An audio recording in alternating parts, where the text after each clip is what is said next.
Hello guys, അസ്സലാമു അലൈക്കും. എന്തൊക്കെയുണ്ട് വിശേഷം? നമുക്കൊക്കെ നമ്മളെ സുഖമൊന്നുമില്ല എല്ലാവർക്കും.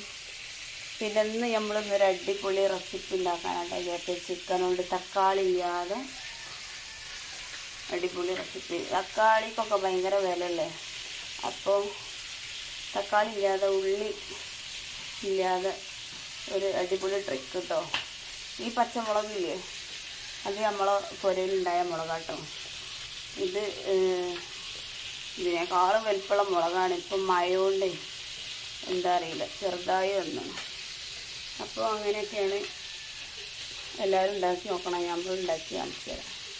തക്കാളിക്കൊക്കെ വില കൂടുമ്പോൾ തക്കാളി ഇല്ലാത്ത അടിപൊളി റെസിപ്പി ഉണ്ടാക്കാനും വേണ്ടേ നമ്മൾ പഠിക്കുക. അപ്പോൾ നല്ലൊരു അടിപൊളി ട്രിക്ക് ആയിട്ടാണ് നമ്മൾ വന്ന്. അതിലേക്ക് കുറച്ച് കോഴി ഞാൻ കുറച്ചിട്ടിട്ടുള്ളൂ. കുറച്ച് കോഴി എടുത്തിട്ട് മഞ്ഞളും ഉപ്പും പുരട്ടി പൊരിക്കാം. അത് പൊരിച്ചിട്ട് ഞാൻ അടുത്ത വീഡിയോ നോക്കട്ടോ. ഇതിലേക്ക് വേണ്ട സാമഗ്രികളാട്ടത്: പച്ചമുളക്, വെളുത്തുള്ളി, ചെറിയ ഉള്ളി, ഇഞ്ചി, ഏലക്കായ്. ഏലക്കായ് 4-5 എടുക്കാം. ഞാൻ 3 എടുത്തിട്ടുള്ളൂ കേട്ടോ. കുറച്ച് ഏലക്കായ് ഉള്ളു. പിന്നെ അതിലേക്ക് കുരുമുളക് പൊടി, മഞ്ഞൾപ്പൊടി, അതുപോലെ തന്നെ പെരുംജീരക പൊടി. ഇത് വേണം കേട്ടോ. 3 അവിടെ എടുത്ത് വെച്ചിട്ടുണ്ട്. അപ്പം നമ്മളെ കോഴി ഇങ്ങനെ പൊരിഞ്ഞെടുക്കുക കേട്ടോ.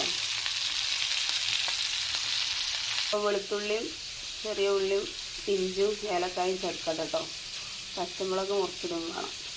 തക്കാളി ഇല്ലാതെ എങ്ങനെയാണ് കറി വെക്കുക എന്നൊക്കെ എല്ലാവർക്കും ഒരു അഭിപ്രായം ഉണ്ടാവും. തക്കാളി ഇല്ലാതെ കറി ഞാൻ ഇടയ്ക്കിടയ്ക്ക് വെക്കുന്നുണ്ട്. നല്ല ടേസ്റ്റാണ്. എല്ലാവരും ഉണ്ടാക്കി നോക്കുന്നുണ്ട്. അപ്പോൾ നമ്മളെ ചിക്കനൊക്കെ പൊരിഞ്ഞിട്ടോ അങ്ങനെ പൊരിച്ചെടുക്കണം. അതാണ് ടേസ്റ്റ്. അങ്ങനെ ഇട്ടാലും കുഴപ്പമൊന്നുമില്ല. പക്ഷെ നമുക്കൊക്കെ ഇങ്ങനെ പൊരിച്ചുകൊണ്ട് ഉണ്ടാക്കിയ ശീലമായത്. എല്ലാവരും ചോദിച്ചു വെളിച്ചെണ്ണ ഉണ്ടായിട്ടാണ് അറിയാം. വെളിച്ചെണ്ണ ഉണ്ട്, അൽഹംദുലില്ലാ, കുഴപ്പമൊന്നുമില്ല. അതിലേക്ക് നമ്മൾ കുറച്ച് വെളിച്ചെണ്ണ വാരട്ടോ.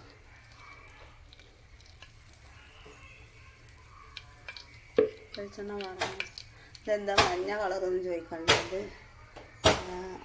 കോഴി പൊരിച്ച വെളിച്ചെണ്ണ കുറച്ച് ബാലൻസ് ഉണ്ടായിന്, അപ്പോൾ അതായിരിക്കും പറഞ്ഞു. അതിലേക്ക് കുറച്ച് ഉലുവൻ്റെ മണി കിട്ടും. ഉലുവ വെളിച്ചെണ്ണ ചൂടായി അതിലേക്ക് കുറച്ച് ഉലുവൻ്റെ നമ്മൾ ചതച്ച് വെച്ച വെളുത്തുള്ളി ഒക്കെ അതിലേക്ക് ഇടുക.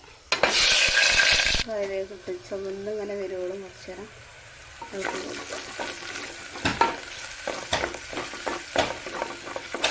ഇഞ്ചി, വെളുത്തുള്ളി, ഏലക്കായ, ചെറിയ ഉള്ളി ഇതൊക്കെയാണ് അതിലിട്ടുണ്ട് കേട്ടോ.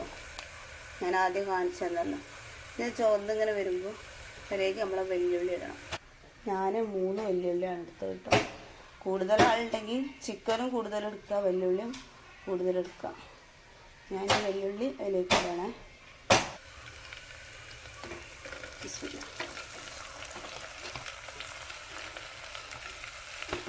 വെല്ലുള്ളി അതിലേക്കിട്ട് അതിലേക്ക് കുറച്ച് കല്ലുപ്പ്. ഞാൻ കല്ലുപ്പാണ് ഉപയോഗിക്കുന്നത്.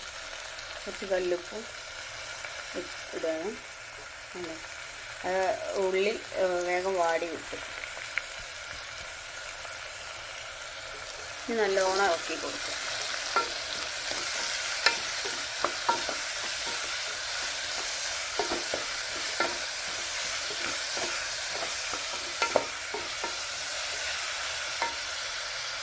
ഞാൻ കല്ലുപ്പാണ് അധികം ഉപയോഗിക്കൽ. കല്ലുപ്പ് വലിയ കംപ്ലൈൻറ്റ് ഉണ്ടാവില്ല വിചാരിച്ചിട്ട്, കേടുണ്ടാവില്ല എന്ന് വിചാരിച്ചിട്ട്. അപ്പോൾ കല്ലുപ്പ് കൊണ്ടുവന്നിട്ട് അത് പൊടിപ്പാക്കും. അതുപോലെ തന്നെ കല്ലുപ്പ് ആണ് കറിയിലും എല്ലാത്തിലും അത് യൂസ് ചെയ്ത് ശീലമായാൽ പിന്നെ നമുക്ക് കല്ലുപ്പേ ഉപയോഗിക്കാൻ കഴിയുള്ളൂ. പൊടിപ്പ് വാങ്ങലില്ല. കുറേ കാലം മുന്നൊക്കെ വാങ്ങേണ്ടായിരുന്നു. ഇപ്പോൾ വാങ്ങലില്ല. ഇപ്പോൾ വാങ്ങൽ നിർത്തിയിട്ട് കുറേ കല്ലുപ്പനെയാണ് യൂസ് ചെയ്യല്. എല്ലാവരും കല്ലുപ്പ് ഉപയോഗിക്കേണ്ട എനിക്കറിയില്ല. ഞാൻ കല്ലുപ്പ് കൊണ്ടുവന്നിട്ട് മിക്സിയിലിട്ട് പൊടിക്കും. എന്നിട്ട് പിന്നെ പൊടിപ്പാക്കും. ആണ് പൊടിപ്പ്. ഉണ്ടോ? ഇതിലേക്ക് ഞാൻ 3 വീട്ടിലുണ്ടായ മുളകാണ് കേട്ടോ. ഈ 3 മുളക് ഇടണ്ടേ. ഞാൻ ആ 3 മുളക് ഇട്ടിട്ടോ. നല്ല എരിവുള്ള മുളകാണ്, നല്ല ടേസ്റ്റാണ് അത് തോന്നുന്നത്. അപ്പം നമ്മൾ ഉള്ളിയൊക്കെ നല്ലോണം വാടി കഴിഞ്ഞിട്ട് അതിലേക്ക് കുറച്ച് കുരുമുളക് പൊടി, ടീസ്പൂണൊന്നും ഞാൻ പറയില്ല കേട്ടോ, ഞാൻ കോരിയിടല, എരും പുളിയൊക്കെ വേണ്ടപ്പോൾ. കുറച്ച് മഞ്ഞൾപ്പൊടി, കുറച്ച് പെരിഞ്ചീരവും ഗരം മസാലയും കൂടി കേട്ടോ, കുറച്ച് മല്ലിപ്പൊടി. ഇത് പിന്നെ ടീസ്പൂൺ പറയാം, ഇതിൽ 2 സ്പൂൺ ഉള്ളതുകൊണ്ട് 2 ടീസ്പൂൺ കേട്ടോ, 2 സ്പൂണ്. എനിക്കതൊന്നും അറിയില്ല, ആ പഴയ 10ാം ക്ലാസ്സാ, കൊത്താൻ നിൽക്കുന്നുണ്ട്. കുറച്ചിടുള്ളൂ കേട്ടോ, കൂടുതലൊന്നും വേണ്ട.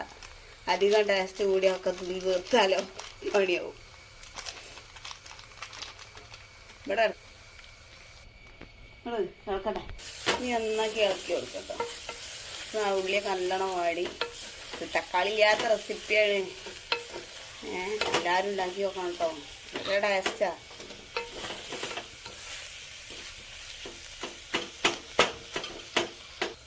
ഈ പൊരിച്ച് വെച്ച കോയില്, ഈ കോഴി ഇതിലേക്ക് ഇടണം കേട്ടോ. അങ്ങനെ ഇത് നന്നാക്കി ഇളക്കി കൊടുക്കുക.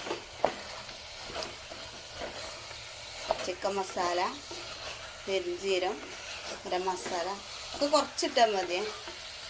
ഇഞ്ചി, വെളുത്തുള്ളി, ചെറിയ ഉള്ളി, മഞ്ഞൾപ്പൊടി, മല്ലിപ്പൊടി എല്ലാം ഇട്ടിട്ട് നന്നാക്കി ഇളക്കിയിട്ട്, പൊരിച്ച് വെച്ച ചിക്കനാണ്, അതുകൊണ്ട് തന്നെ കൂടുതൽ വേവാനില്ല. കുക്കറിലൊക്കെ ഉണ്ടാക്കുന്നത് അത് കുറച്ചല്ലേ ഉള്ളൂ വിചാരിച്ച് ചെറിയ കുക്കറിലാണ് ഉണ്ടാക്കിയതാണ്. കുറച്ച് പയറുപ്പേരിയൊക്കെ വേണ്ടി അരിഞ്ഞ് വെച്ചാണ്, ആ കൂട്ടത്തിൽ തന്നെ അതും കൂടി അവിടെ വെച്ചാൽ പണിയില്ലേ. അപ്പം ഇന്ന് പയറുപ്പേരി, ചിക്കൻ നല്ല അടിപൊളി ആയിട്ടുണ്ടാക്കിയത്, ചോറ് ഉച്ചക്ക്. അപ്പോൾ നമ്മളെ റെസിപ്പി റെഡി ആയിരുന്നു കേട്ടോ. ഇതിലേക്ക് കുറച്ച് കരിവേപ്പും കുറച്ച് മല്ലിച്ചപ്പിൻ്റെ ഇല ഇടണം, അത് നമ്മൾ ഇട്ടാണ്. അടിപൊളി. കറിവേപ്പ് ഇടലില്ല കേട്ടോ, ചപ്പിൻ്റെ ഇല ഇട്ടിട്ടുള്ളൂ. അപ്പോൾ എല്ലാവരും ഉണ്ടാക്കി നോക്കണം കേട്ടോ. തക്കാളി ഇല്ലാതെ എങ്ങനെ ചിക്കൻ ഉണ്ടാക്കുമെന്നുള്ള ടെൻഷൻ വേണ്ട കേട്ടോ, എല്ലാവരും ഉണ്ടാക്കി നോക്കുക. നമ്മളെ ചാനൽ സബ്സ്ക്രൈബ് ചെയ്യാത്തവർ സബ്സ്ക്രൈബ് ചെയ്യുക, ബെല്ലൈക്കൺ അമർത്തുക, ലൈക്ക് ചെയ്യുക, കമൻറ്റ് ചെയ്യുക. ഇതാണ് കേട്ടോ നമ്മളെ അടിപൊളി റെസിപ്പി. എല്ലാവരും കണ്ടില്ലേ? ഇതുപോലെ എല്ലാവരും ഉണ്ടാക്കി നോക്കുക, നല്ല ടേസ്റ്റാണ്. ഇൻഷാ അല്ലാഹ് അടുത്ത വീഡിയോയിൽ കാണാം. എല്ലാവർക്കും അസ്സലാമു അലൈക്കും വറഹ്മത്തുള്ളാഹി.